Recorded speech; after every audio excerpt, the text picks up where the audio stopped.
Yes, good evening and welcome to big debate. ఇవాల్టి బిగ్ డిబేట్లో మనం చర్చించుకోబోయేటువంటి అంశం మహారాష్ట్రలో కొనసాగుతున్నటువంటి హైడ్రామాకు సంబంధించి.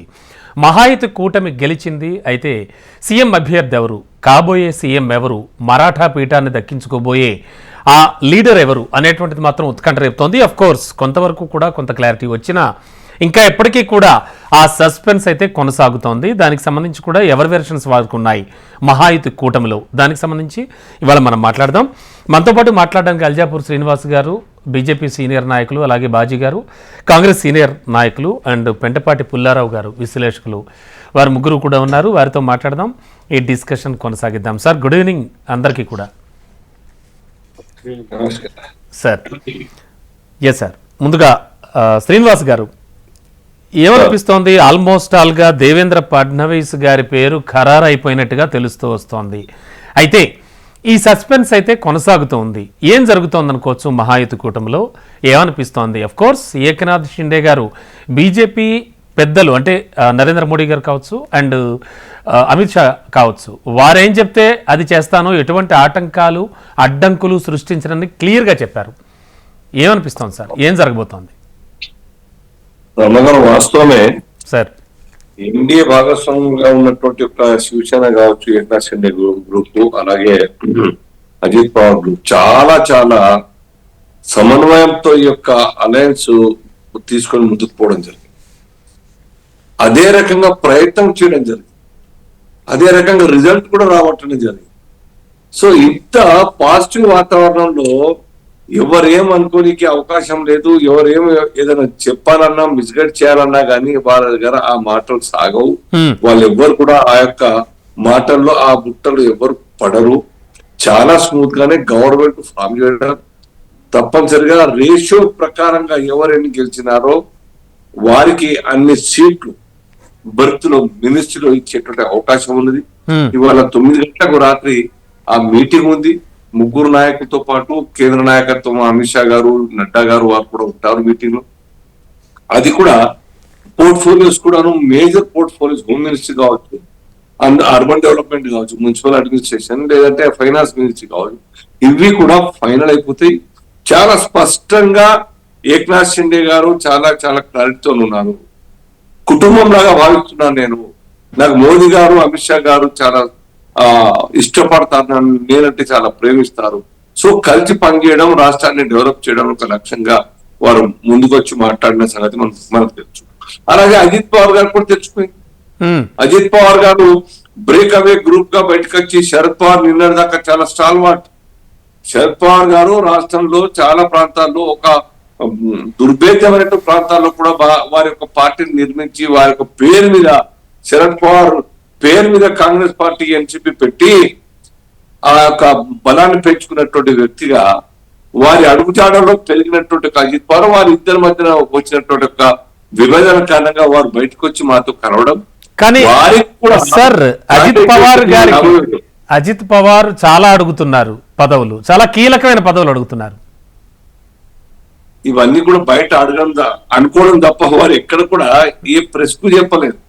ప్రెస్ మీట్ చెప్పి ఏకనాథ్ షిండే గారు చెప్పింది, ఇద్దరు కూడా ఎవరేం చెప్పలేదు. ఆ బయటకే ఇప్పుడు 9 గంటలకు ఉంటుంది మీటింగ్. ఇక్కడ ఎక్కడ కూడా అనుమానాలకు తావలేదు రమణ గారు. ఏ కోశాన కూడా ఈ యొక్క మినిస్ట్రీ కారణంగా, పోర్ట్ఫోలియోస్ కారణంగా ఇబ్బందులు వచ్చే అవకాశం ఉండడానికి వీల్లేదు. అందరి లక్ష్యం ఒకటే, మా ప్రత్యర్థి, మా అందరి ప్రత్యర్థి మిగతా పార్టీలన్నీ కూడా డిఫీట్ చేయగలిగినాం. అదే రకంగా అదే ఐకమత్యంతో మహారాష్ట్ర డెవలప్మెంట్ సాధించాలి. ఈ యొక్క పేదరిక నిర్మూలన, రైతుల సమస్యలు, అర్బన్ డెవలప్మెంట్, గ్రామీణ ప్రాంతాల డెవలప్మెంట్, హెల్త్ ఇష్యూస్, ఇవన్నీ కూడా మేజర్ టాస్క్లు ఉన్నాయి అక్కడ. అనవసరంగా 19లో డిస్టర్బ్ అవడం కారణంగా కొద్దిగా బ్రేక్ అయింది. మళ్ళీ 2.5 సంవత్సరాలుగా ఉన్నటువంటి ఒక ఏకనాథ్ షిండే గారి సర్కార్, ఎన్డీఏ సర్కార్ చాలా సక్సెస్ఫుల్ గా కొనసాగడం జరిగింది. కాబట్టి ఆ మ్యాండేట్ ఇవ్వడం జరిగింది. మామూలు విషయం కాదు. శివసేన నుంచి బయటకు రావడమే ధైర్యమైన పని. వచ్చిన తర్వాత రిటైన్ చేసుకోవడం గొప్ప పని. అంటే ఎంత వారి యొక్క సామర్థ్యాన్ని ప్రజల ముందర ఏకనాథ్ షిండే గారు, అసలైన శివసేన గారు మేమున్నాం, బాల్ ఠాకరే గారి యొక్క ఆలోచనని మేము సాకారం చేస్తున్నాం, అదే సిద్ధాంతాన్ని పుచ్చుకొని ముందుకు పోతున్నాం, హ్మ్. మమ్మల్ని ఆశీర్వదించాడని చెప్పి ముందుకు రావడం జరిగింది. ఓకే సార్, అంటే ఇవాళ రాత్రి 9 o'clock కి జరగబోయేటువంటి కీలక భేటీలో ఖచ్చితంగా కన్ఫర్మేషన్ అయితే వస్తుందంటారు. మీటింగ్ దానికోసం పర్పస్ అది ఎజెండా అనేది. Yes sir, of course Devendra Fadnavis పేరైతే గారి పేరైతే దాదాపుగా ఖరారైందని కూడా వార్తలు వస్తున్నాయి. బాజీ గారు, టోటల్ గా చూస్తే కనుక చాలా భారీ మెజార్టీతో అత్యంత కీలకమైన స్థానాల్లో కావచ్చు, టోటల్ గా మహారాష్ట్ర అఫ్ కోర్స్ ఎప్పుడు కూడా చాలా చాలా ప్రత్యేకతే. మహారాష్ట్ర ఎన్నికలు ఎప్పుడు జరిగినా కూడా రీసెంట్ గా ఏకనాథ్ షిండే గారి ఇష్యూ దగ్గర నుంచి మొదలు పెడితే కనుక ప్రతి విషయం కూడా సంచలనంగానే మారుతోంది. ఇప్పుడు మహారాష్ట్రలో ఒక రకమైన హైడ్రామా కూడా నెలకొనుంది. ఏం చెప్తోంది కాంగ్రెస్, ఏం ఆలోచిస్తోంది? అఫ్ కోర్స్ కొన్ని విమర్శలు కూడా చేస్తోంది కాంగ్రెస్ మహాయుతి కూటమిపై. ముందుగా రమణ గారు మీకు, అట్లాగే హెచ్ఎంటి వీక్షకులకి, ఛానల్లో ఉన్న శ్రీనివాస్ గారికి, అట్లాగే మన పుల్లారావు గారికి శుభ సాయంత్రం. ముందుగా కాంగ్రెస్ పార్టీ మహారాష్ట్రలో రాబోయే కొత్త ప్రభుత్వాన్ని స్వాగతిస్తా ఉంది. మేమైతే సరే విమర్శలు ఆరోపణలు పక్కన ఉంచితే ఇప్పుడు జరుగుతున్న హైడ్రామాలో మరి నా వ్యక్తిగత అంచనా ప్రకారంగా భారతీయ జనతా పార్టీకి చెందిన ఫడ్నవీసే కాబోయే ముఖ్యమంత్రిగా దాదాపు ఇక డిక్లేర్ చేయడమే తరువాయి. ఆయనే తదుపరి ముఖ్యమంత్రిగా పనిచేశాడు. ఎందుకంటే ఆయనకు చాలా మంచి క్రెడిబిలిటీ ఉంది. అతను మరి 9 సార్లు ఉప ముఖ్యమంత్రిగా చేశాడు. అట్లాగే ఉప ముఖ్యమంత్రిగా పనిచేసిన ఏకైక వ్యక్తిగా కూడా అతను పేరెన్నిక గాంచిన వ్యక్తి. అంతేకాకుండా అతను పరిపాలించిన మరి 19 వరకు కూడా ముఖ్యమంత్రిగా ఉన్నారు ఆయన. అప్పుడు చాలా మంచి కార్యక్రమాలు చేపట్టారు. ప్రజల్లో ఆ రకమైన అభిమానం ఉంది. ముఖ్యంగా పార్టీలో కూడా ఫడ్నవీస్ పట్ల చాలా సానుకూలమైన దృక్పథం ఉంది. ఇంకొకటి ఏంటంటే ఇవాళ ఈ 3 పార్టీలు కూటమి వీళ్ళు గెలిచినా గానీ కూటమిగా మేజర్ సీట్స్ అన్ని కూడా భారతీయ జనతా పార్టీ 132 సీట్స్ తో మేజర్ స్థానం ఉంది. కాబట్టి ముఖ్యమంత్రిగా ఖచ్చితంగా భారతీయ జనతా పార్టీ నుంచే ఎంచుకునే దానికి నిర్ణయం జరిగినట్టుగా అర్థం అవుతా ఉంది. ఎందుకంటే ఇప్పుడు షిండే గారు ఆల్రెడీ ఆయన అప్పచెప్పేశారు, మోడీ గారు ఏం చెప్తే అది, అమిత్ షా ఏం చెప్తే అది అని చెప్పేసి. సార్ అయినప్పటికీ అజిత్ పవార్ గారితో పాటు షిండే గారు కూడా ఖచ్చితంగా కీలక పదవులు కావాలనే పట్టుబడుతున్నట్టుగా సమాచారం వస్తోంది. ఖచ్చితంగా అండి. ఇప్పుడు వాళ్ళిద్దరు ఉప ముఖ్యమంత్రులుగా 2 పార్టీల నుంచి ఇచ్చే ఛాన్స్ ఉంది. ఉప ముఖ్యమంత్రిగా షిండే గారిని, అట్లాగే అజిత్ పవార్ గారికి కూడా కీలకమైన పదవులు, అంతేకాకుండా మంత్రివర్గంలో కూడా 2 పార్టీలకు కూడా కీలకమైన స్థానాలు ఇచ్చే అవకాశం ఉంది. కీలకమైన పోస్టుల్లో ఖచ్చితంగా ఆపర్చునిటీని వాళ్ళేం వదులుకోరు. కాకపోతే ఏంటంటే సీఎం స్థానానికి కనుక మనం చర్చించుకుంటే కనుక సీఎం గా భారతీయ జనతా పార్టీకి చెందిన ఫడ్నవీస్ నే ఎంచుకుంటాం దాదాపు ఖరారైపోయినట్టుగా వార్తలను బట్టి అర్థం అవుతా ఉంది. మరి రేపు జరిగే సమావేశంలో ప్రకటించడమే తరువాయండి. ఓకే, అండ్ ఇంత టైం ఎందుకు తీసుకుంటున్నారు? ఇంత క్లారిటీగా ఉన్న 132 సీట్లతో చాలా అగ్రస్థానంలో ఉన్నప్పటికీ కూడా బీజేపీ అంటే తానేం చెప్తే అది, ఫైనల్ గా బీజేపీ ఏం చెప్తే అది అయినప్పటికీ కూడా ఎందుకు ఇంత టైం పట్టింది అనుకోవచ్చు అంటారు? ఈ డిస్టర్బెన్సెస్ వీటిని కాంగ్రెస్ ఎలా చూస్తోంది?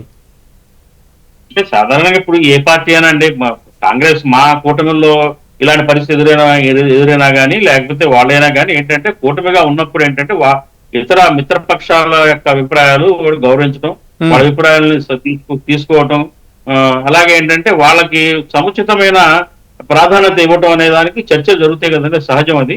ఆ ప్రక్రియలో భాగంగానే కొంత డిలే అయినట్టుగా సమాచారం. అందులో ఏంటంటే షిండే గారు ముందు తొలినాడు గెలుపు మన ఎన్నికలు జరిగిన ఫలితాలు వచ్చిన తర్వాత తొలినాళ్లలో ఆయన ముఖ్యమంత్రిగా ఉండాలన్న కొంచెం పట్టుదలతోటి వ్యవహరించింది సంగతి అందరికీ తెలిసిందే. తర్వాత క్రమంలో ఆయన కూడా తన యొక్క పట్టుదలను విరమించుకొని సానుకూలంగా ఆయన దారిచ్చి బీజేపీని ఆహ్వానించినట్టుగా ఏదైతే ముఖ్యమంత్రి ఎంపికని మరి మోడీ గారికి, అమిత్ షా గారికి అప్పచెప్పినట్టుగా మరి మనకి మీడియా ద్వారా అర్థమైంది.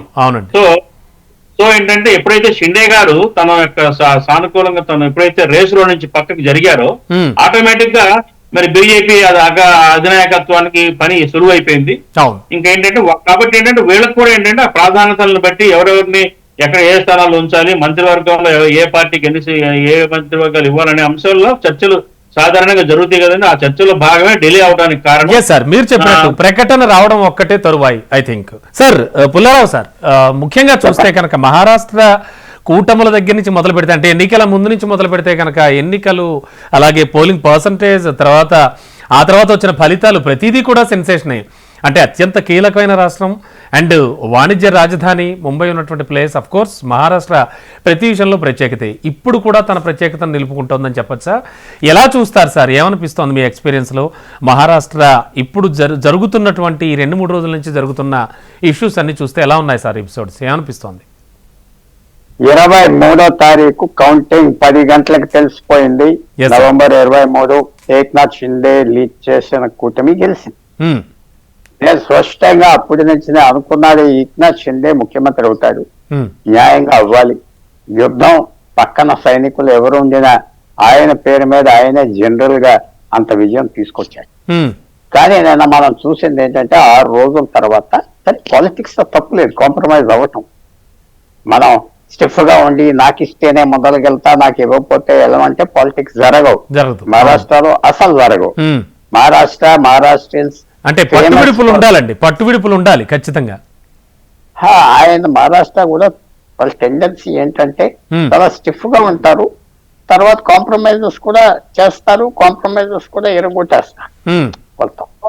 వాళ్ళ తత్వం చూస్తున్నారు కదా.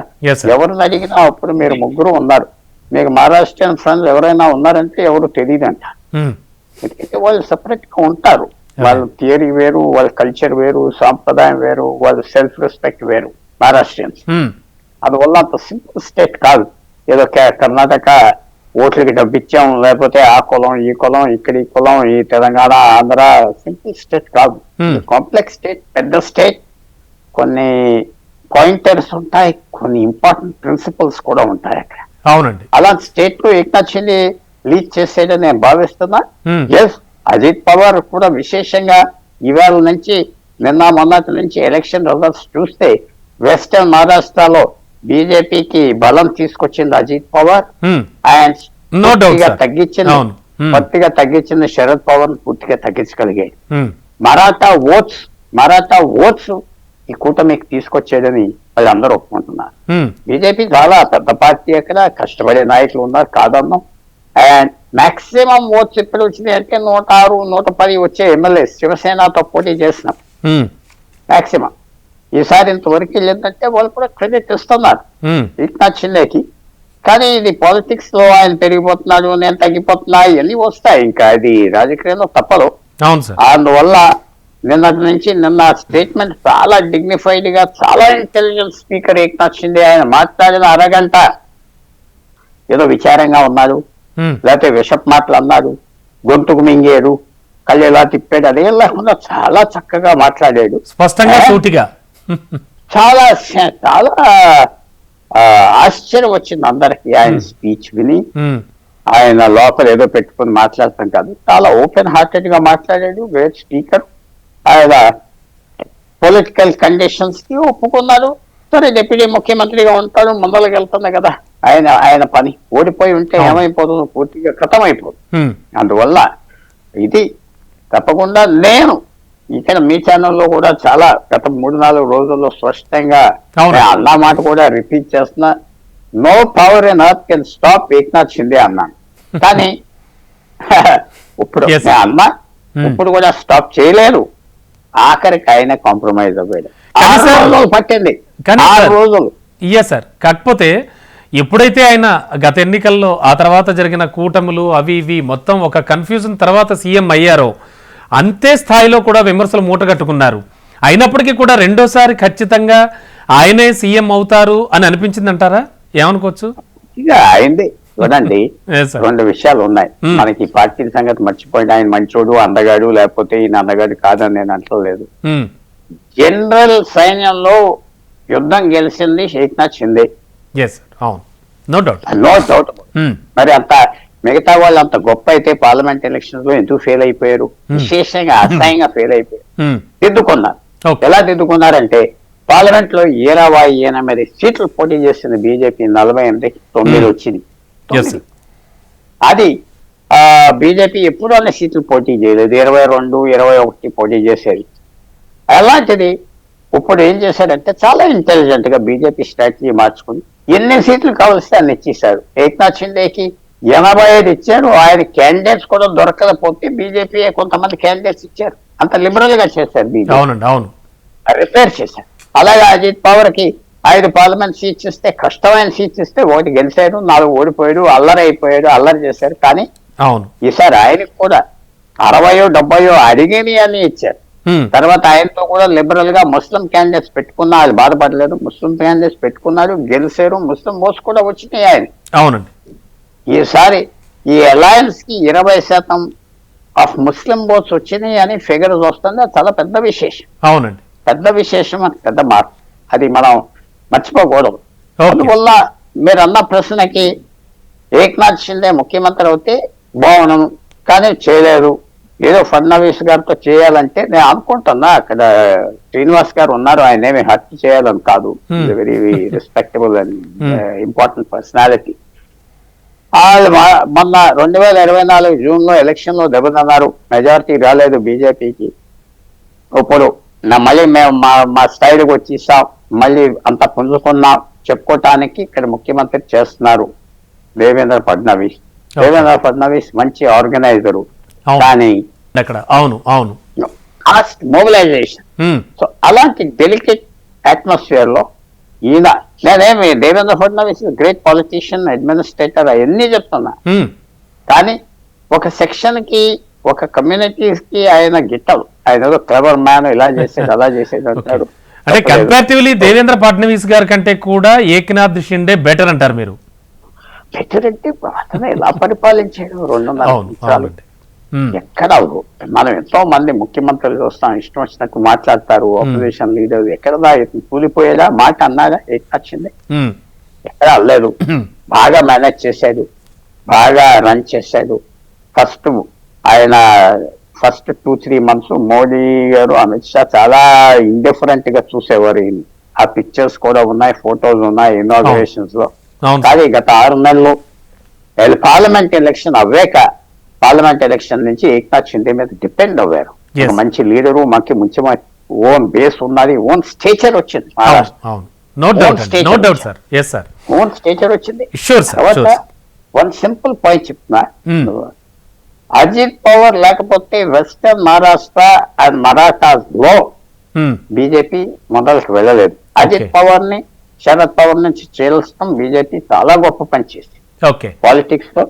నేను ఇవన్నీ ఒప్పుకుంటాను, ఎందుకంటే ఇదేమో పెద్ద నీతులుగా చేస్తున్నారు. ఆ ఓట్లు 2000, 3000కి కొంటున్నప్పుడు ఆ నీతులు మనం చెప్పుకోవాలి. ఒకటి. 2, ఏక్నాథ్ షిండే చేసింది ఏంటంటే బాంబే, థానే, కొంకన్ కోస్టల్ ఏరియాస్, కొన్ని అర్బన్ పాకెట్స్ లో ఆయన మెయింటైన్ చేశారు. ఆయన శివసేన, బాల్ ఠాకరేని తొక్కేశాడు. ఆయన ఎక్కడ సీట్లు పోటీ చేస్తే గెలిచాడు, ఓట్ ట్రాన్స్ఫర్ చేయించాడు బీజేపీకి. సో అందువల్ల ఆయన కూడా ఎక్కువ ఫోర్స్ తీసుకొచ్చాడు. ఒక్కసారి విందాం సార్, డెఫినెట్లీ. సార్ శ్రీనివాస్ గారు, టోటల్ గా అంటే ఇప్పుడు పాలిటిక్స్ అన్ని కూడా ఏక్నాథ్ షిండే గారి వైపే చూస్తున్నాయి. అఫ్ కోర్స్ ఆయన గురించి ఇంతవరకు కూడా పుల్లారావు సార్ చెప్పింది కూడా విన్నాం మనం. అంటే ఒక్కసారి ఆల్రెడీ పరిపాలించాక మళ్ళీ రెండోసారి కూడా సీఎంగా ఆయనకి ఛాన్స్ అనేది ఎంతవరకు కరెక్ట్? అంటే అఫ్ కోర్స్ ఇప్పుడు ఆల్రెడీ దేవేంద్ర ఫడ్నవీస్ గారి పేరు వినబడుతోంది. బీజేపీ అధిష్టానం ఆలోచిస్తున్నది ఏమనుకోవచ్చు, ఏమనిపిస్తోంది అంటే మరోవైపు చూస్తే కనుక ఖచ్చితంగా ఇప్పుడు చెప్పారు పుల్లారావు సార్, అజిత్ పవార్ చాలా కీలకమైనటువంటి స్థానాలు కూడా అడిగాడు, అక్కడ గెలిచాడు, కాబట్టి ఇప్పుడు పొజిషన్స్ కూడా అడుగుతున్నాడు. ఎలా చూస్తోంది బీజేపీ? ఏమని అర్థం చేసుకోవచ్చు? సందేహం లేదు, చాలా తక్కువ టైంలో ఏక్నాథ్ షిండే గారు బాగా మంచి మెచ్యూర్ పొలిటీషియన్ గా ఎమర్జ్ అయ్యి రుజువు చేసుకోగలిగినారు. దాంట్లో సందేహం లేదు. అంతకుముందు బాల్ ఠాకరే గారి హయాంలో లేదా ఉద్ధవ్ ఠాకరే హయాంలో వారి నీడల్లో ఉన్నటువంటి ఏక్నాథ్ షిండే గారు ఎంటైర్ మహారాష్ట్ర తిరిగి ఓట్లు పూర్వం చేసే పర్సనాలిటీ కాదు ఆ రోజు. కన్ఫర్ట్ ఓన్లీ వారి యొక్క ఠానే ఆ ప్రాంతం మాత్రమే. కానీ వారు బ్రేక్ అవే అయిన తర్వాత వారి యొక్క బాధ్యత ఆయన ఛాలెంజ్ చేసి తీసుకొచ్చినారు కాబట్టి ఆ బాధ్యత పర్ఫార్మెన్స్ ద్వారా, సీఎం పర్ఫార్మెన్స్ ద్వారా ఆ ప్రాంతం అంతా కూడా ప్రజలు అభిమానించే విధంగా మరి ఎమర్జ్ కావడం జరుగుతుంది. ఎక్కడ కూడా పుల్లారావు గారు చెప్పినట్టుగా ఎక్కడ కూడా అడ్మినిస్ట్రేషన్ లో వారి యొక్క అర్థం లేని నిర్ణయాలు, తప్పుడు నిర్ణయాలు, పరిపక్వత లేదు అన్న చర్చనే అవకాశం ఉంది.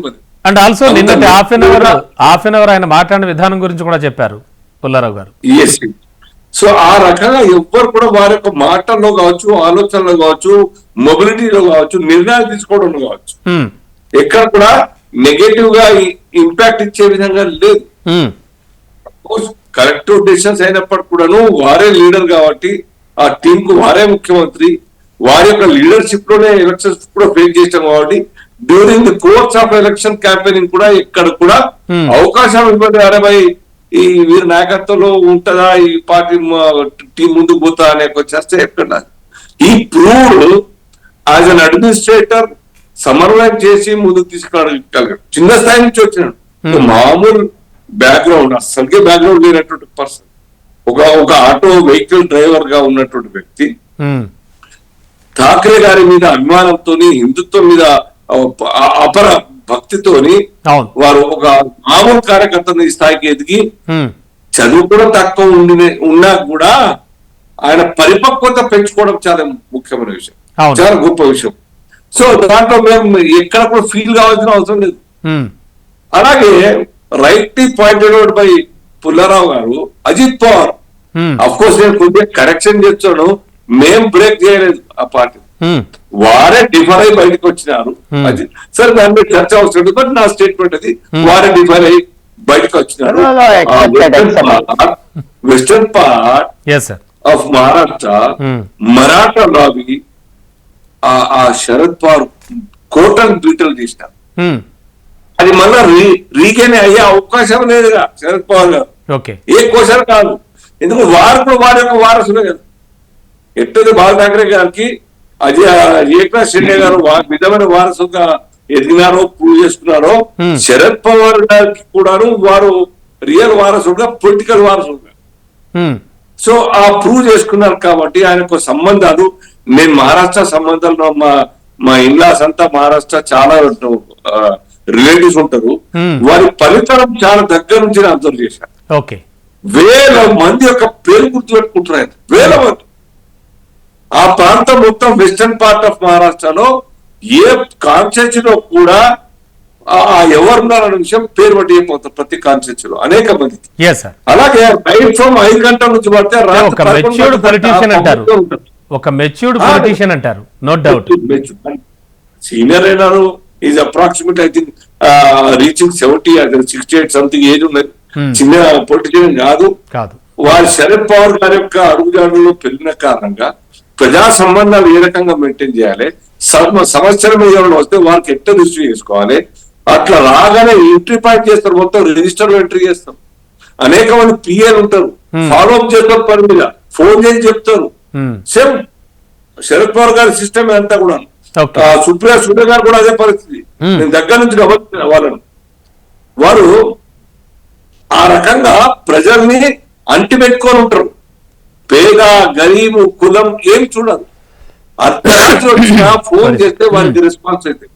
సో ఆ రకంగా ఒక మేజర్ పర్సనాలిటీగా అక్కడ ఉద్భవించినారు, ప్రూవ్ చేస్తున్నారు. కాబట్టి అంతమంది 57 కాంటాక్ట్ చేస్తే సార్ అండ్ మరోసారి తన విజ్ఞతను చాటుకున్నారు. ఖచ్చితంగా ప్రధాని మోడీ అలాగే అమిత్ షా చెప్పినట్టుగానే నడుచుకుంటాను, ఎటువంటి ఆటంకాలు సూచించను. భారతీయ జనతా పార్టీ అవునండి, అవును, గెలవగానే సీట్లు కూడా మేము ఇచ్చినాం. షూర్ సార్, వాళ్ళకు తక్కువ క్యాండిడేట్ తక్కువ మేము ఇచ్చినాం. Sure sir. బాజీ గారి మేము సొంతంగా ఈ వాతావరణం చూస్తా ఉంటే సొంతంగా చేస్తే కూడా మాకు మెజార్టీ వస్తుండేనే చాలా మంది చెప్తారు, కానీ మా యొక్క ఆలోచన లేదు. మహాయుతి కలిసి ఒక కుటుంబం లాగా ఫీల్ అయి ముందుకు పోయింది కాబట్టి ఆ యొక్క మాకు రిజల్ట్ వచ్చిందే మేము విశ్వసిస్తున్నాం. Sure sir, sure sir. Baji గారి వెర్షన్ కూడా తీసుకుందాం. సార్ బాజీ గారు, అంటే అజిత్ పవార్ గారు అడుగుతున్న కీలక పదవుల దగ్గర నుంచి మొదలు పెడితే అంటే చాలా కీలకమైన మినిస్ట్రీస్ అన్ని కూడా అడుగుతున్నారు ఆయన, మనకు తెలియదు కాదు. అఫ్కోర్స్ షిండే గారు కూడా ఆల్మోస్ట్ ఆల్ బీజేపీ పెద్దలు అధిష్టానం ఏం చెప్తే చేస్తూ ఉంటున్నారు. బట్ ఫ్యూచర్లో ఏమైనా డిఫరెన్సెస్ వచ్చే ఛాన్సెస్ ఏమైనా ఉన్నాయా? ఏం ఆలోచిస్తోంది కాంగ్రెస్? అంటే టోటల్గా ఉన్నటువంటి ఇష్యూస్ చూస్తే కనుక ఈ గత కొన్ని రోజుల నుంచి జరుగుతున్నటువంటి ఈ హైడ్రామాకి సంబంధించి వాళ్ళ రాత్రి ఖచ్చితంగా తెరపడుతుందని చెప్తున్నారు అల్జాపూర్ శ్రీనివాస్ గారు. ఖచ్చితంగా దేవేంద్ర ఫడ్నవీస్ గారి పేరు ప్రకటిస్తారు అని చెప్తున్నారు. సో ఎలా చూస్తోంది కాంగ్రెస్? ఒక కాంగ్రెస్ పార్టీ అభిప్రాయాలు పక్కన ఉంచితే ఇవాళ ఉన్న రాజకీయ పరిస్థితి చూస్తే కనుక బీజేపీకి అత్యధిక సీట్లు 132 సీట్లు అత్యధిక పటిష్టమైన స్థితిలో ఉందండి, అత్యధిక సీట్లు సాధించి. కాబట్టి ఏంటంటే ఫ్యూచర్ లో డిస్ప్యూట్స్ వస్తాయా లేకపోతే అవుతారనే దానికి అది ఒక మన ఊహాజనితమైన అంశము. ఒకవేళ అటువంటి చిన్న చిన్న పరపచ్చులు వచ్చినా గానీ ఎవరు కూడా దాని తీవ్రమైన స్థాయిలో ప్రభుత్వానికి ఇబ్బంది కలిగించే రీతిలో అయితే ఉండకపోవచ్చు అనేది నా అభిప్రాయం. కారణం ఏంటంటే ఏకనాథ్ షిండే ఒక సిన్సియర్ పొలిటీషియన్, చాలా అట్టడుగు స్థాయి నుంచి వచ్చిన ఒక లాయల్టీ, బీజేపీకి కూడా లాయల్టీగా ఉండే ఒక పొలిటీషియన్. అవునండి. మరి అతను క్రెడిబిలిటీ కానివ్వండి, అతని వ్యక్తిత్వం అంతా చూస్తే కనుక మరి ఆ పార్టీ నుంచి అయితే బీజేపీ తోటి ఉన్న సంబంధాలు పర్ఫెక్ట్ గానే ఉండొచ్చు అనేది మనం భావించవచ్చు. కాబట్టి ఏంటంటే నేనైతే భవిష్యత్తులో అంత త్వరగా పరపచ్చులు వచ్చి డిఫరెన్సెస్ వస్తాయి అని చెప్పేసి మనం ఇప్పుడే ఇట్ ఈస్ టూ ఎర్లీ ఇట్లా మాట్లాడుకోవడం కూడా కరెక్ట్ కాదేమో నా ఉద్దేశం. కాకపోతే ఒకటి, బీజేపీ పటిష్టమైన స్థానంలో ఉంది, ఎవరిని కేర్ చేసే స్థితిలో లేదు. ఎవరు ఏం మాట్లాడినా వీళ్ళు కూడా ఏంటంటే మిత్రపక్షాలు కూడా సైలెంట్ గా బీజేపీ తోటి సర్దుబాటుతో ధోరణితో ఉండే అవకాశం ఉంది. కాబట్టి డిఫరెన్సెస్ ని క్రియేట్ చేసుకోవడం లేకపోతే డ్రైవ్ చేసుకోవడం వచ్చే అవకాశాలు లేవండి. Yes sir, sure sir.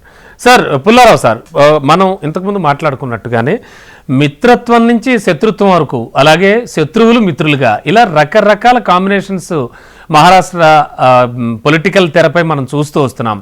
సరే, ఇప్పుడు మొన్నటి వరకు సీఎంగా చేసిన ఆయన ఇప్పుడు డిప్యూటీ సీఎంగా చేయబోతున్నారేమో, అలాగే మొన్నటి వరకు డిప్యూటీ సీఎంగా చేసిన ఆయన ఇప్పుడు సీఎం అవుతారు. సో ఇవన్నీ ఈ అడ్జస్ట్మెంట్స్ ఎలా ఆలోచించచ్చు సార్? అంటే ఎట్లా ఉండొచ్చు ఈ కాంబినేషన్స్, ఎట్లా వర్కౌట్ అవుతాయి సార్? పర్ఫెక్ట్ గా వర్కౌట్ అవుతాయి.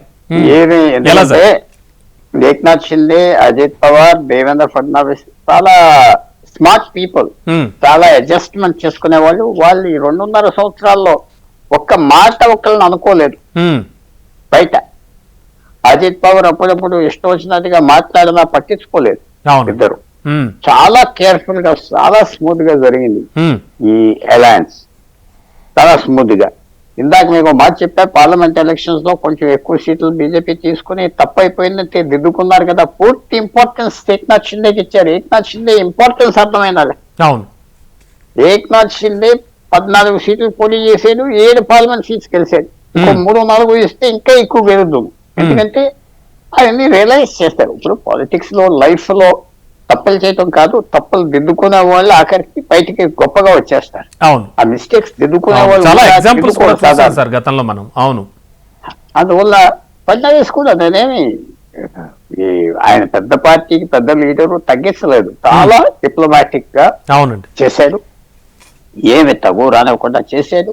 మినిస్టర్ మధ్యన ముగ్గురు కలిసి అన్ని చేశారు, ఏం డిఫరెన్స్ రాలేదు. అడ్వాంటేజ్ కూడా ఏంటంటే ముగ్గురు నాయకులకి 3 జియోగ్రఫీ వేరే వేరే ప్రదేశాల్లో వాళ్ళ ఇంట్రెస్ట్ ఉన్నాయి కాబట్టి ఎవరు పట్టించుకోలేదు. ఫడ్నవీస్ విదర్భ ఏరియాలో ఒక పెద్ద నాయకుడు, Ajit Pawar western Maharashtra, Eknath Shinde urban areas, coastal areas, Bombay, Thane, Nashik, అలాగే ఈ కొక్కన్ ఏరియాస్. ఆయన పార్టీ, ఆయన ఇంట్రెస్ట్, ఆయనకి పేరు అన్ని ఉన్నాయి. అది చేశారు. పర్ఫెక్ట్ గా పనిచేసింది, ఏం ప్రాబ్లం ఉండదు. కానీ ఒక చిన్న డెవలప్మెంట్ జరిగింది. ఏంటంటే ఈవేళ వచ్చింది ఉద్ధవ్ ఠాకరే మాయావతి అగాధిని వదిలేస్తున్నాడని వచ్చింది. అది ఎక్స్పెక్ట్ చేశాను, ఎందుకంటే ఆయన ముఖ్యమంత్రి ఫేస్ చేయలేదు. ఓడిపోయాక అటాప్సీలు ఎక్కువ ఉంటాయి కదా, గెలిసాక అటాప్సీ ఉండదు. గెలిసాక జై జై అనుకుంటాడు, ఒక్కడు తిరుగుతూ ఉంటాడు. సక్సెస్ ఓడిపోయాక ఇంకా అటాప్సీ జరుగుతాయి. నీ వాళ్ళు ఓడిపోయావు, నువ్వు ఓడి ఇచ్చేసావు, నువ్వు ఇలా చేసావు, అలా చేసావు. Post mortem. Exactly sir. Post mortem autopsies ఓడిపోయిన వాళ్ళు చేసుకుంటారు, గెలిచిన వాళ్ళు అది ఉండదు కదా. అవునండి, అవును.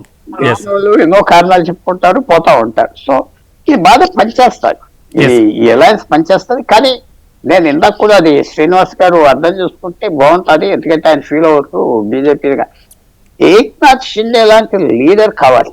అవును. ఈవేళ బీజేపీకి ఎక్కడ ప్రాబ్లం వచ్చిందంటే ఏ స్టేట్స్ లో లీడర్స్ లేరో, లీడర్షిప్ లేదంటే ఎన్నో కారణాలు ఉంటాయి. ఆంధ్రప్రదేశ్, లేకపోతే తమిళనాడు.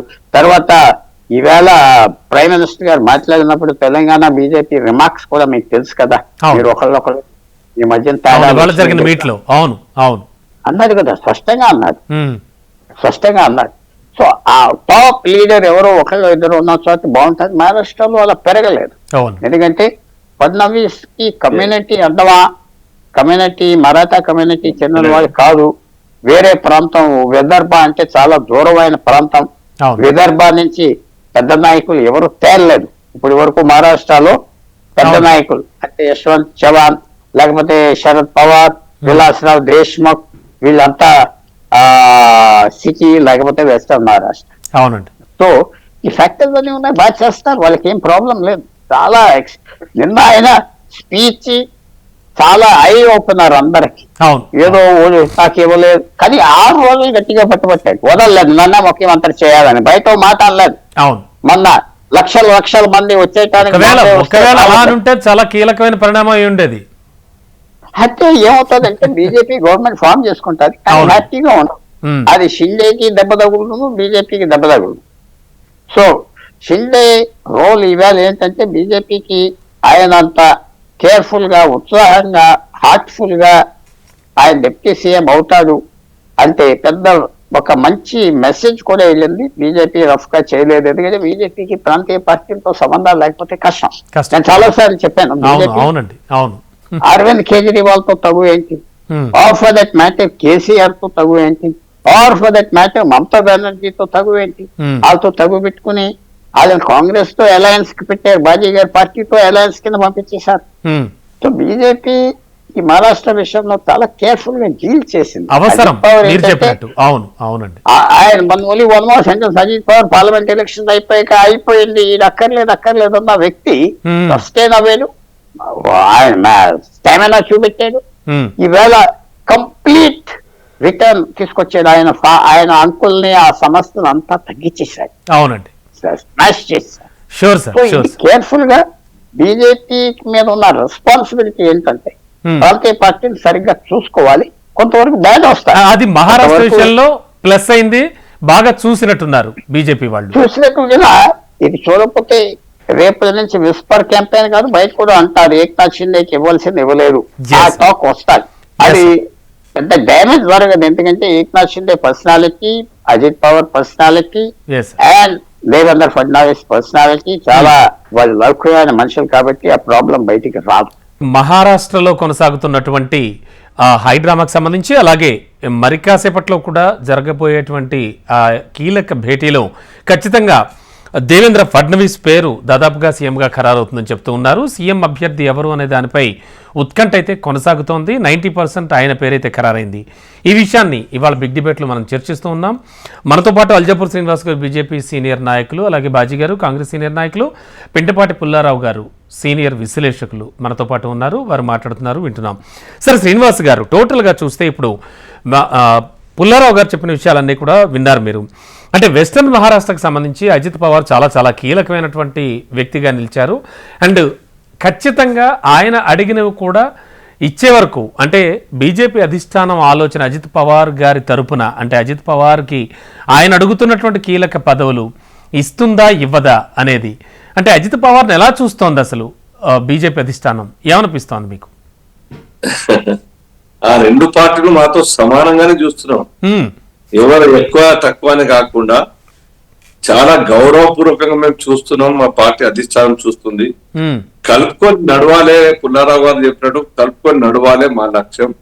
కేవలం అధికారం మాత్రమే రావడం కాదు, దేశం అన్ని రంగాల్లో భారత్ గా వికసింపబడాలి. కాబట్టి మా బలం ఏ రోజు పెరగాలి, అన్ని రాష్ట్రాల్లో పవర్లోకి రావాలి, దేశంలో ఇంకా మేము పవర్ ఉండాలి, ఈ దేశ ప్రజలకు న్యాయం జరగాలి, డెవలప్ చేసి చూపించాలి, ప్రపంచంతో పోటీపడి 3వ స్థానానికి చేరాలక లక్ష్యం ఉన్నప్పుడు ఈ కొన్ని సీట్లు, కొన్ని ఎమ్మెల్యే పదవులు, ఒకటి రెండు మంత్రి పదవులు ఉంటే సార్ మా లక్ష్యం పవర్ లో ఉండడం.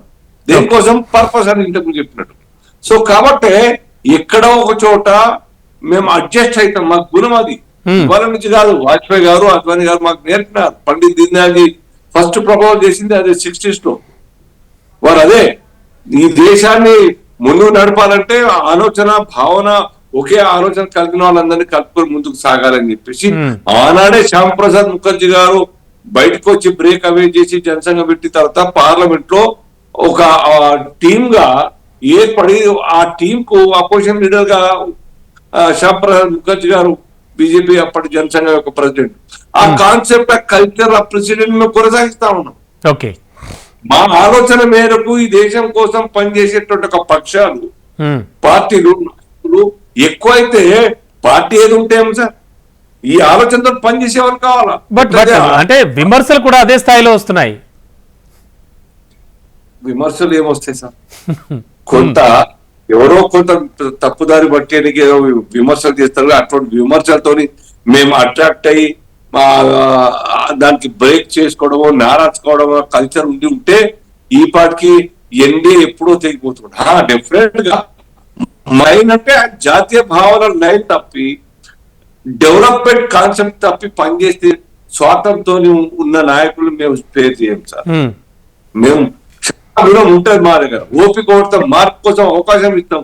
కానీ అప్పుడు పోతారు. ఇప్పుడు ఎన్నిసార్లు అయింది సార్ మా ఇంత పెద్ద హృదయం అది బీహార్ ఎపిసోడ్. ఎన్నిసార్లు ముఖ్యమంత్రి అయినారు వారు, ఎన్నిసార్లు మమ్మల్ని దగ్గర వచ్చి మాకు దగ్గరకు వచ్చినారు, మళ్ళీ పోయినారు, దగ్గరకు వచ్చినారు, పోయినారు. లాస్ట్ కు మొన్నటి ఎన్నికలప్పుడు నా జీవితంలో ఇప్పటి నుంచి ముందును జీవితాంతం రాజకీయాలు ఉన్నంత కాలం బీజేపీతోనే కలిసి ఉంటాను, పని చేస్తా అని చెప్పడం జరిగింది. సిమిలర్లీ ఏపీ చంద్రబాబు నాయుడు గారు రెండు సార్లు మాదేం తప్పులేదు వాస్తవంగా. అకారణంగా మోదీ గారు చాలా గొప్ప అనరాని మాటలు అన్నారు. అయినా కాంగ్రెస్ యొక్క ఈ దేశంలో రాజకీయాలు, కాంగ్రెస్ కల్చర్, కాంగ్రెస్ అవినీతిని దూరం పెట్టాలి కాబట్టి వారికి వ్యతిరేకంగా ఉన్న శక్తులన్నీ కలుపుకుంటూ ముందుకు పోయినాం. ఇది గొప్ప విషయం కాదు. ఎంత గొప్ప విషయం సార్. డైరెక్ట్ ఇండివిజువల్ గా చంద్రబాబు నాయుడు గారు మోదీ గారిని అన్నారన్నమాట. అయినా రెండోసారి ఒక్కసారి సార్ శ్రీనివాస్ గారు మీ మొబైల్లో మీ ఒక్కసారి ఆ సెట్టింగ్ మార్చుకుంటే చెప్తాను. మీరు సార్ నో ప్రాబ్లం. ఆ ఉదాహరణ రెండే కాదు కదా సార్. ఇప్పుడు మహారాష్ట్ర మూడోది. ఈవెన్ సార్ అకాలీదళతో ఎన్ని సంవత్సరాలు సార్ పొత్తులో ఉన్నాం. మేము కోరుకోలేదు పోవాలని చెప్పి. మా కారణంగా వాళ్ళు పవర్ లో ఉన్నారు కేంద్రంలో. మేము అక్కడ ఏం రాకుండా, మేమేం కాకుండా పంజాబ్ లో, కానీ వారికి కేంద్రంలో స్థానం ఇచ్చినాం. సిమిలర్లీ కశ్మీర్ సార్, పీడీపీతో అందరు మొత్తుకున్నారు. పీడీపీతో చేతులు కలపడం ఏం చేసే ద్రోహులకు ఆయుధాలు పట్టేటువంటి ఒక ఎంకరేజ్ చేసే పార్టీకి, దేశానికి వ్యతిరేకంగా ఆలోచనలు పార్టీతో మేము వాళ్ళతో చేతులు కలపడం కారణంగా వారు మేము కలిసి ఆ యొక్క అధికారం పంచడం. సో మహారాష్ట్రకి సంబంధించి భవిష్యత్తుకు ఎటువంటి ధోకా ఉండదు ముగ్గురుతో కూడా, అదే మిగతా ఇద్దరితో కూడా. షూర్ సార్, ఒక్క second definitely sir. And sir Baji గారు, అంటే ఇప్పుడు కాంగ్రెస్ ఏం ఆలోచిస్తోంది, కిమ్ కర్తవ్యం ఏం చేయబోతోంది? మహావికాస్ అఘాడీ పేరుతో ముందుకెళ్లారు అండ్ చాలా వరకు పోటీ ఇచ్చారు. అండ్ ప్రజెంట్ ఉన్నటువంటి కండిషన్లో ఇప్పుడు జరగబోయేటువంటి రాజకీయ క్రీడలో ఫైనల్గా కాంగ్రెస్ ఏం భావిస్తోంది, ఏమనుకుంటోంది, ఎలా ముందుకెళ్ళబోతోంది? ఖచ్చితంగా మేము మా ఫైటింగ్ అయితే కొనసాగుతుందండి. ఇప్పుడు మా ఫైటింగ్ అయితే కొనసాగుతుంది. ఇప్పుడే మీరు పెట్టిన ఇవాళ డిబేట్ లో రెండో ఎజెండా మా తూర్పు ముక్క ప్రియాంక గాంధీ పార్లమెంట్ లో అడుగుపెట్టారు. ఇంకా కాంగ్రెస్ పార్టీ యొక్క వాయిస్ బలము పెరుగుతుంది.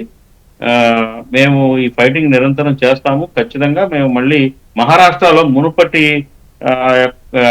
దీన్ని సాధిస్తామండి గ్యారంటీగా భవిష్యత్తులో, అందులో అనుమానం లేదు. కాకపోతే ఏంటంటే ఇప్పుడు మనం మహారాష్ట్రలో బీజేపీ బ్రాండ్ పరిపాలన చూడబోతున్నాం. ఇప్పటి వరకు ఏంటంటే ఏకనాథ్ షిండే గారి పరిపాలన అంతా కూడా రేషనలిస్ట్ భావజాలంతో నడిచింది. ఆయన అట్టడుగు స్థాయి నుంచి వచ్చాడు కాబట్టి ప్రజలతోటి డైరెక్ట్ నేరుగా సంబంధాలు పెట్టుకోవటం, ప్రజా సమస్యల మీద ఆయన సత్వరమే స్పందించే ఒక నాయకుడిగా గుర్తింపు పొందారు. కానీ ఇప్పుడు ఏంటంటే అసలు సిసలు బీజేపీ పరిపాలనని మనం ఫడ్నవీస్ ద్వారా మహారాష్ట్రలో మనం చూడబోతున్నాము. ఖచ్చితంగా మేము అక్కడ మా మా కాంగ్రెస్ పార్టీ శ్రేణులు గట్టి పోటీనిస్తాయి, ప్రతిఘటిస్తాయి, ప్రభుత్వం యొక్క తప్పులను ఎండగడతాయి, వాళ్ళ విధానాలను తప్పకుండా మేము ఛాలెంజ్ చేసి మేము మళ్ళీ ఫైట్ చేసి నిలబడతాం sir Maharashtra. Sure sir. And Telangana నుంచి సీఎం రేవంత్ రెడ్డి కూడా వచ్చి పర్యటన చేసి అక్కడ ఎన్నికల్లో ఓట్లు అభ్యర్థించినా కూడా ముందుకు కదలలేదు జనం. అంటే చాలా వరకు కూడా చాలా ప్రయత్నాలు చేసింది కాంగ్రెస్. ఎలా చూస్తున్నారంటే మహాయుతి కూటమి గెలవడానికి ప్రధాన కారణం అంటే సింగిల్ లైన్లో ఏం చెప్తారు సార్? సార్ మేము ఎప్పుడు చెప్పినా ఒకటే మాట చెప్తున్నాము. భాజపా ఏదైతే మతతత్వ విధానాలతోటి మతతత్వ ప్రచారాన్ని విడవకుండా కేవలం ఏంటంటే ముస్లిం వ్యతిరేక భావజాలంతో ఏ ఎలక్షన్ అయినా కానీ వెళ్తుంది. మహారాష్ట్రలో కూడా అదే పందా అనుసరించింది. దానికి ప్రత్యక్ష ఉదాహరణ పవన్ కళ్యాణ్ గారు. ఆయన కూడా ప్రచారం చేసి సనాతన ధర్మాన్ని అక్కడ ప్రత్యేకంగా ఆ ప్రచారాన్ని నినాదాన్ని ఎత్తుకొని మరీ ప్రచారం చేశారు. అట్లాగే ప్రధానమంత్రి సైతం వచ్చి ఆయన స్థాయికి దిగజారి మాట్లాడుతూ మతతత్వ భావజాలాన్ని ఆయన ప్రేరేపించారు, రెచ్చగొట్టారు. సో ఏంటంటే మేము ఖచ్చితంగా ఆ లైన్ మీదే భాజపా ఆయన ఆ పార్టీ మన అలయన్స్ చేశారు. అలా ఆ నినాదంతో గెలిచారని చెప్పేసి మేము భావిస్తున్నాం. ఓకే అండి, okay sir. Sir Pullarao sir, మనం అనుకున్నట్టుగా ప్రస్తుతానికంటే ఇప్పుడున్నటువంటి సిచ్యువేషన్లో ఎన్ని ప్రయత్నాలు చేసినా ఎంతమంది స్టార్ క్యాంపైనర్లు వచ్చినా కూడా ముందుకు వెళ్ళలేకపోయింది మహావికాస్ అఘాడీ. మరి ఈ నేపథ్యంలోనే మహాయుతి కూటమి విజయ్ బౌట, అందులో బీజేపీ అసలు అల్టిమేట్గా 132 seats. It's not a small, అంటే తక్కువ ఫిగర్ అయితే కాదండి అది. అండ్ ఇప్పుడు దీన్ని ఇలా కంటిన్యూ చేస్తూ తన మార్క్ పరిపాలన చూపించడం అనేది జరుగుతుందంటారా? మన బాజీ గారు చెప్పినట్టుగా పూర్తి స్థాయిలో బీజేపీ మార్క్ పరిపాలన చూస్తాం మనం ఇప్పుడు అంటున్నారు. నేను బీజేపీ కూడా అక్కడ పని అలా చేస్తే కుదరదు. ఎందుకంటే మహారాష్ట్రలో వాళ్ళకి 130 సీట్లు వచ్చిన కొన్ని ఏరియాస్ లో ఇంకా అబ్సెంట్ గా ఉన్నారు ఇంకా. అవునండి, పెరగటం అంత ఈజీ కాదు. ఏ పార్టీ అయినా కొత్త పార్టీకి పెరగటం ఈజీ కాదు. బీజేపీ దాదాపు ఇప్పుడు సీరియస్ గా ఎలక్షన్స్ 35 సంవత్సరాలు 40 సంవత్సరాలు బట్టి మహారాష్ట్రలో చేస్తున్నారు సీరియస్ గా. అలయన్స్ ఏమో 30 సంవత్సరాలు, శివసేన సింపుల్ కాదు. తర్వాత వాళ్ళ ఎలక్షన్ లో చెప్పింది, బాజీ గారు చెప్పింది కాదన్నాం, కానీ ఇది ఆ లైన్ మీద వెళ్తాం. ఫ్యూచర్ లో వాళ్ళకి కష్టం వెళ్ళరు కూడా. మీరు ఇంకో ప్రశ్న అడిగితే బాగున్నాను. అగాది కాంగ్రెస్ పార్టీ శరద్ పవార్, ఉద్ధవ్ ఠాకరే ఎందుకు ఫెయిల్ అయ్యారంటే, అవునండి అది కూడా ఆలోచించాలి. ఎలక్షన్ అవ్వగానే మాకు 31 సీట్లు వచ్చినాయి, మాకు ఈసారి అసెంబ్లీ ఎలక్షన్ గెలిచేస్తాం, మాదే గెలుపు, చాలా అనవసరంగా చాలా దూకుడుగా వాళ్ళు వెళ్ళటం. టికెట్ల విషయాల్లో ఎవరు మన ఎలాగో ముఖ్యమంత్రి వస్తారని ఒకరితో ఒకరు దెబ్బలాడుకున్నారు. ఆఖరికి ఇప్పుడు కనపడింది ఏంటంటే, అది బాజీ గారు ఒప్పుకోపోవచ్చు, కొన్ని సీట్లు కాంగ్రెస్ సీట్లని ఉద్ధవ్ ఠాకరే ఓడగొట్టాడు. అలాగే వాళ్ళు కూడా ఓడగొట్టారు. వాళ్ళు అంటున్నారు నేను ఏదో సొంతగా తీసుకొచ్చి తవ్వలేదు ఎలిగేషన్. కూటమి కట్టడమే కొంప ముంచిందంటారా? అయితే వచ్చింది ఎందుకంటే ఆయన ముఖ్యమంత్రి నన్ను చేయాలి, నా మోహన్ చేయాలి అంటే వాళ్ళు చేయలేదు కదా. అవునండి. సో ఆయన అప్పుడు ఏం చేసేదంటే, నన్ను ఎలాగో ముఖ్యమంత్రి చేయను, నన్ను ఎక్కువ ఎమ్మెల్యేలు సంపాదించుకోవాలి అని ఆ ప్రయత్నం మీద ఉన్నాడు. అవునండి. సో అది ఇంకా తెలివితేటలుగా ఏం చేసేదంటే, మళ్ళీ శానిటైజ్ చేస్తారు. సో కాంగ్రెస్ ఎక్కడ బలంగా ఉన్నదో అక్కడ సీట్లు అడిగాడు. ఉద్ధవ్ ఠాకరే 10-15 తెచ్చుకున్నాడు. కాంగ్రెస్ బలం ఉన్న సీట్లు తెచ్చుకున్నాడు. చాలా ఇంటెలిజెంట్ గా తెచ్చుకున్నాడు. ఎందుకంటే వాళ్ళు తెచ్చినట్టు వేస్తారు ఓటు, నా ఓటు కలుస్తుంది, నేను గెలుస్తా.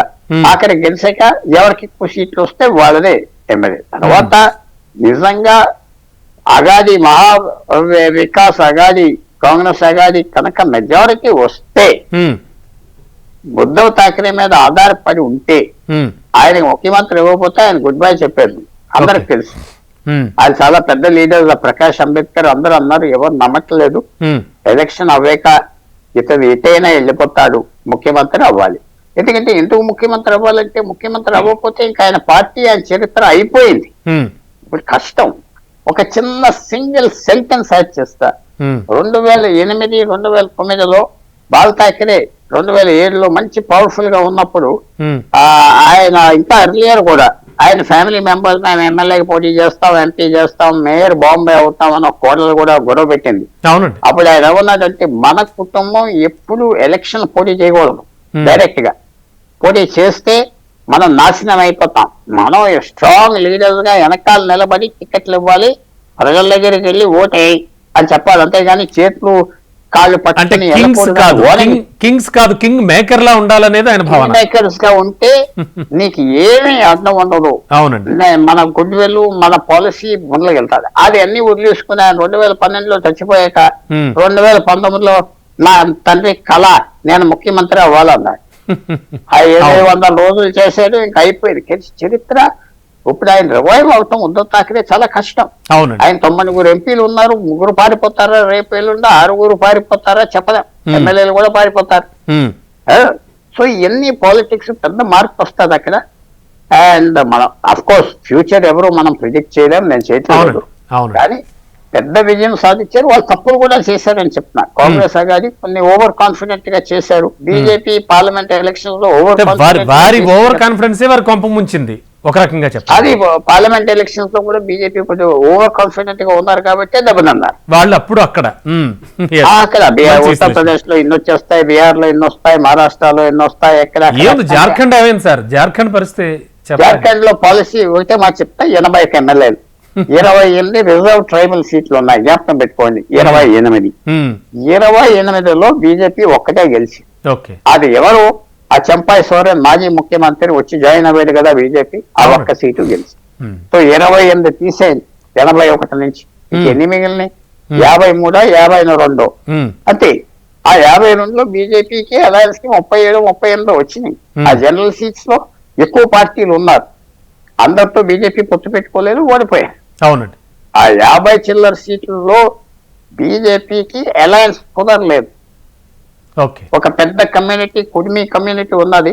ఒక పార్టీ ఉండేటప్పుడు వాళ్ళకి ఓట్లన్నీ బీజేపీ తరఫున వచ్చాయి. 2 పార్టీలు అయిపోయినాయి, ఓట్లు చీల్చేశారు. 15-20 సీట్లలో బీజేపీ అంతగానే ఓడిపోయింది. సో మీరు 28లో శిబు సోరెన్ కి 27 వచ్చేసినాయి.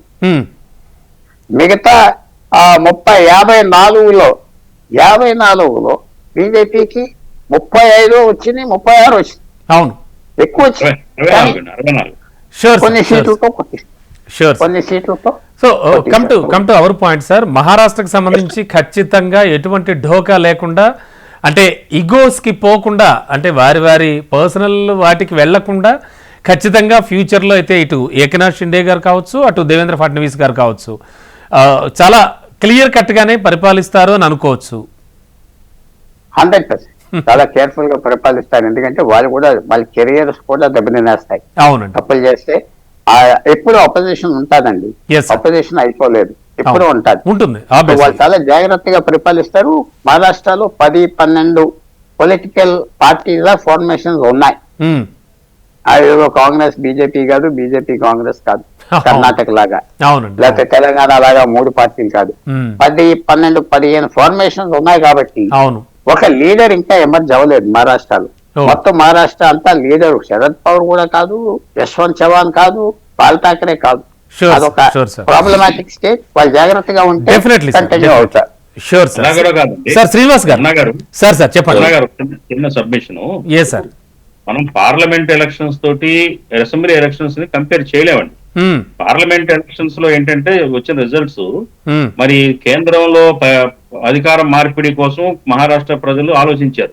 అందుకోసం పార్లమెంట్ లో మాకు ఎక్కువ సీట్లు వచ్చినాయి. ఇప్పుడు పార్లమెంట్ లో ఎన్డీఏ ప్రభుత్వం ఏర్పడిన తర్వాత ఇప్పుడు ఇక్కడ ఏకనాథ్ షిండే నేతృత్వంలో జరిగిన ఎలక్షన్ లో ప్రజలందరూ, మహారాష్ట్ర ప్రజలు ఏం ఆలోచించారంటే ఎటు వాళ్ళ రాష్ట్ర ప్రయోజనాల గురించి ఎక్కువగా ఆలోచించారండి.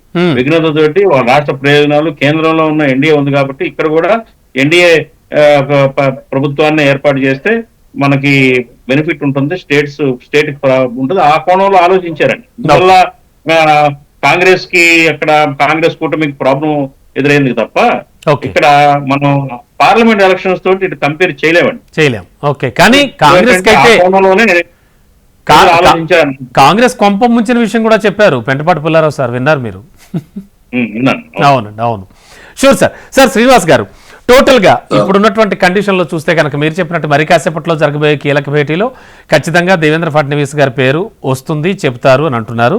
ఓకే, అంటే భవిష్యత్తులో ఎటువంటి సిచ్యువేషన్స్ ఎదుర్కోవడానికైనా సిద్ధంగా ఉందా బీజేపీ? కోర్స్ చాలా హైయెస్ట్ మెజార్టీతో చాలా వేగంగానే దూసుకువెళ్ళింది, కాదంటలేదు. బట్ అంటే కంపారిటివ్లీ పార్లమెంట్ ఎలక్షన్స్ ఖచ్చితంగా ఆ డిస్కషన్ అయితే వస్తుంది దానికి సంబంధించి. బట్ స్టేట్ ఎలక్షన్స్లో, అసెంబ్లీ ఎలక్షన్స్లో మాత్రం విజయ్ బావుట ఎగరవేసింది. అండ్ ఫ్యూచర్ ఎలా ఊహించవచ్చు మహారాష్ట్రది, ఏమనిపిస్తోంది ఫైనల్గా? తప్పనిసరిగా ఫ్యూచర్ ఈ మహాయుతి మొత్తంగా కూడా ఈ 3 పార్టీతో పాటు చిన్న పార్టీని ఇంకా కలిపి అన్ని పార్టీలు కలిసి యొక్క మహారాష్ట్ర డెవలప్మెంట్ కోసం అందరం ఒకే మాటతోని సమన్వయంతో అభివృద్ధి లక్ష్యంగా ముందుకు పోయేది. అదర్స్ కూడా చాలా కీలకమైన భూమికి పోషిస్తున్నారు సార్ ఇప్పుడు, తెలియదు కాదు. అదే ఆ పార్టీలు కూడా అందరూ కలిసి సుమారుగా 5-6 గెలవడం జరిగింది. అవునండి. సో ఇవన్నింటిని మనం కలుపుకొని మేము ముందుకు తీసుకెళ్తాము. రాబోయే కాలంలో జాతి డెవలప్మెంట్ కోసం, మహారాష్ట్ర డెవలప్మెంట్ కోసం మాతో చేతులు కలిపెట్టి ఏ శక్తినైనా కానీ మేము కలుపుకొని ముందుకు పోయాం. ఆ యొక్క ఆలోచన మాది. ఎక్కడ కూడా పవర్ లేకుండా బతకమని కాదు, పవర్ తోని ప్రజల బతుకులు మారాలి, వారి జీవన ప్రమాణం మారడానికి లక్ష్యంతో పనిచేస్తాం కాబట్టి మమ్మల్ని ఆశీర్వదిస్తా ఉన్నారు. కంట్రీకి బీజేపీ టోటల్ కంట్రీకి heart of the state sir Maharashtra, చాలా కీలకమైన స్టేట్. Sure sir, sure. మళ్ళీ క్యాపిటల్, డెఫినెట్లీ. మళ్ళా 89% BJP sir strike rate sir, 89% record 16 సీట్లు మాత్రం కోరుకుంటున్నాం. Sure sir, thank you sir, thank you so much డిస్కషన్లో పాల్గొన్నందుకు బాజీ గారు, అల్జాపూర్ శ్రీనివాస్ గారు and Pullarao sir, thank you so much అండి. సో ఇది వాళ్ళ బిగ్ డిబేట్. చూస్తూనే ఉండండి HM TV.